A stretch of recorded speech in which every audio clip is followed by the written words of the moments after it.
ఓం నమః శివాయ శ్రీమాత్రే నమః. మిత్రులకి శ్రీవిలాసులకి అలాగే నన్ను ఇంతగా ఆదరిస్తున్న యూట్యూబ్ ప్రేక్షకులందరికీ కూడా పేరు పేరు ధన్యవాదాలు. మిత్రులారా, మీ అందరికీ పరాదేవత ఎలివెల్లా మీతో ఉండి మీ మనోవాంఛ నెరవేర్చాలని మనస్ఫూర్తిగా కోరుకుంటున్నాను. మనకి రేపు రాబోయే మంగళవారం చాలా శక్తివంతమైన మంగళవారం, వైశాఖ మాసంలో.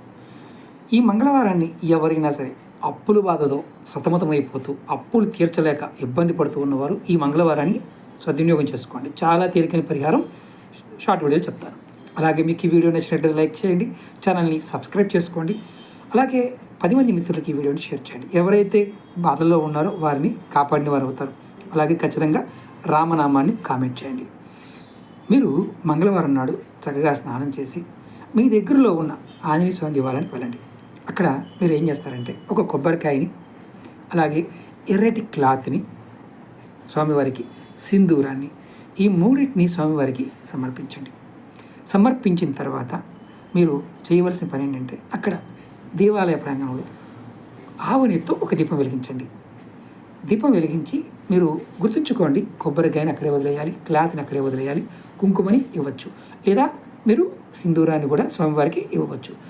మీరు ఆ దేవాలయ ప్రాంగణంలో మీ మనసులో, స్వామి నాకు దీర్ఘకాలికంగా అప్పులున్నాయి, బ్యాంక్ అప్పులు కావచ్చు, క్రెడిట్ కార్డు కావచ్చు, ఏదైనా అప్పు అనేది ఉంది, అది తొలగిపోవాలని కోరుకోండి.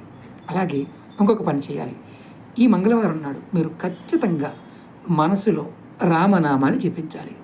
మీకు ఏ కోరిక అయితే ఉందో ఆ కోరిక చెప్పుకొని రామనామాన్ని కనుక జపిస్తూ ఉన్నారా ఫలితం ఉంటుంది.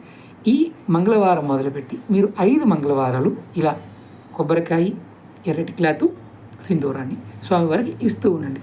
ఈ 5 మంగళవారాల్లో మీరు కనుక నమ్మకంతో చేస్తే మీకు 100% నమ్మకంగా చేస్తే 100% అప్పులు తీర్చగలిగే సామర్థ్యం మీకు భగవంతుడు ఇస్తాడు. సమయం బాగోలేదు, ప్రయత్నం చేయండి, ఖచ్చితమైన ఫలితాన్ని పొందుతారు. అలాగే మీ అందరికీ నా వినపం ఏంటంటే ఇది చూసిన వ్యక్తులు ఎవరైనా సరే రామనామాన్ని కామెంట్ రూపంలో తెలియచేయండి. ఓం నమః శివాయ శ్రీమాత్రే నమః.